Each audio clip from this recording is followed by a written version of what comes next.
But ನನಗೆ ಒಂದು ಅನಿಸಿಕೆ, ಮಾನ್ಯ ಸಿದ್ದರಾಮಯ್ಯ ಸಾಹೇಬರು ನನಗೆ ಬೇರೆ ಇಲಾಖೆ ಕೊಟ್ಟಿದ್ರಂತೆ.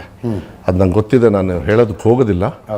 ಆದರೆ ಡಿ ಕೆ ಶಿವಕುಮಾರ್ ಸಾಹೇಬರು ಸುರ್ಜೇವಾಲಾ ಸಾಹೇಬರು ಮತ್ತು CM ಸಾಹೇಬರು ಒಟ್ಟಿಗೆ ಕೂತಾಗ ಮಧುಗೆ ಈ ಇಲಾಖೆ ಅಂತ ಹೇಳಿದಾಗ, ಯಾಕಂದರೆ ತೀರ್ಮಾನ ಯೂಶಲಿ ಕನ್ಸೆಸ್ ತೊಗೊಳೋದಕ್ಕೆ ಹೇಳ್ತಾರೆ. ಅವಾಗ ಡಿ ಕೆ ಶಿವಕುಮಾರ್ ಸಾಹೇಬರು ಇಲ್ಲ, ಮಧುಗೆ ಸ್ವಲ್ಪ ಕಷ್ಟದ ಕೊಡಿ, ಅವನು ಚೆನ್ನಾಗಿ ನಿಭಾಯಿಸ್ತಾನೆ ಸೀದಾ. ಅದು ಐ ಥಿಂಕ್ ವಿಶ್ವಾಸ, ನನ್ನ ಮೇಲೆ ಇಟ್ಟಿರ್ತಕ್ಕಂಥ ವಿಶ್ವಾಸ. ಅದಾದಮೇಲೆ ಕೊಟ್ಟರು, ತೊಗೊಂಡೆ. ಅವಾಗ ಅದನ್ನ ಕನ್ಕರೆನ್ಸ್ ಮಾಡಿ. ಸಾರಿ ಟು ಇಂಟರಪ್ಟ್, ನೀವು ಸಿದ್ದರಾಮಯ್ಯ ಡಿ ಕೆ ಶಿವಕುಮಾರ್ ಅಂತ ಮಾತಾಡ್ತಿರುವಾಗ ಇಂಥ ಮಾತುಗಳು ಬಂದಾಗ ನೀವು ಯಾವ ಬಣಕ್ಕೆ ಸೇರಿದವರು ಅಂತ ನಮ್ಮ ತಲೆಯಲ್ಲಿ ಬ್ಯಾಕ್ಗ್ರೌಂಡಲ್ಲಿ ಓಡ್ತಾ ಇರುತ್ತೆ. ಅವರಿಬ್ಬರು ಕೂಡ ಪ್ರೀತಿಯಿಂದ ಒಂದೇ ಥರ ನೋಡ್ತಾರೆ, ಸಮಾನತೆಯಿಂದ ನೋಡ್ತಾರೆ.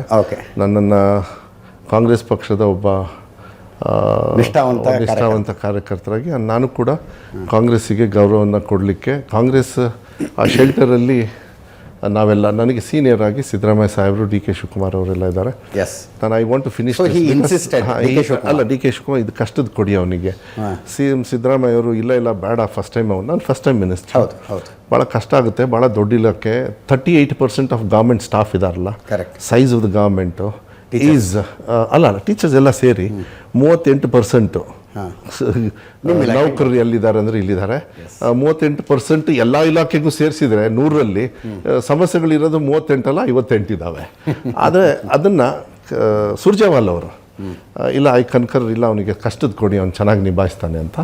ಮಾನ್ಯ ಮುಖ್ಯಮಂತ್ರಿಗಳು ಅವ್ರ ಮನೆಗೆ ಹೋದಾಗ, ನನಗೆ ಇನ್ನೂ ಘೋಷಣೆ ಆಗಿರಲಿಲ್ಲ ಯಾವ್ದು ಪೋರ್ಟ್ಫೋಲಿಯೋ ಅಂಥೇಳಿ, ಯಾವ ಇಲಾಖೆ ಅಂತ. ಅವಾಗ ಕೇಳಿದಾಗ ನನಗೆ ಗೊತ್ತಿತ್ತು, ನಾನು ಹೇಳಿದೆ ಹಿಂಗೆ ಅಂತ ಹೇಳಿದಾಗ, ಮದು ಕಷ್ಟ ಇದು, ಆದರೆ ಚೆನ್ನಾಗಿ ಉಪಯೋಗ ಮಾಡಿಕೊಂಡ್ರೆ ರಾಜ್ಯ ಮಟ್ಟದಲ್ಲಿ ಒಳ್ಳೆ ನಾಯಕನಾಗಿ ಬೆಳಿಬೋದು, ಮತ್ತು ಸಮಸ್ಯೆನ ನೀನು ಇತ್ಯರ್ಥ ಮಾಡ್ಬೋದು. ತುಂಬ ದಿವಸದಿಂದ ಇದೆ ಅದು, ಇವಾಗ ಅಂತೇಳಿ ಹೇಳೋದಕ್ಕಾಗೋದಿಲ್ಲ. ನಿಂದು ತಪ್ಪಲ್ಲದೆ ಇರ್ಬೋದು, ಆದರೆ ಹುಷಾರಾಗಿ ನೋಡ್ಕೊಂಡು ಮಾಡು. ನಿನ್ನ ಡ್ಯೂಟಿನೇ ಏನು ಅಂದರೆ ಇದು ಒಂದು ಹಂತಕ್ಕೆ ತರಬೇಕಾಗತ್ತೆ. ಯಾಕೆಂದರೆ ನಮ್ಮದು ದೇಶದ ಪ್ರಗತಿಯಲ್ಲಿದೆ ಅಂತ ಹೇಳಿದರೆ ಅದು ಮಕ್ಕಳಲ್ಲಿದೆ. ನಾವು ರಾಜಕಾರಣಿಗಳು ಇವತ್ತಿನ ದಿವಸ ಜಾತಿ ಎಲ್ಲ ದುಡ್ಡು ಎಲ್ಲ ಬಂದು ಎಲ್ಲ ಹೋಗಾಯಿತು, ಮತ್ತು ಭವಿಷ್ಯ ಯಾರು ಅಂತ ಹೇಳಿದ್ರೆ ಮಕ್ಕಳಿಗೆ. ಈ ನಮ್ಮ ಮಗನಿಗೆ ಯಾವ ರೀತಿ ನೋಡ್ತೀನಿ ಅದೇ ರೀತಿ ಮಾಡೋದಕ್ಕೆ, ಬೇರೆಯವ್ರಿಗೂ ಕೂಡ ಸಹಾಯ ಮಾಡೋದಕ್ಕೆ, ನನ್ನ ಸ್ಥಾನದಲ್ಲಿದ್ದು ಮಾಡೋದಕ್ಕೆ ನಾನು ಕರ್ತವ್ಯ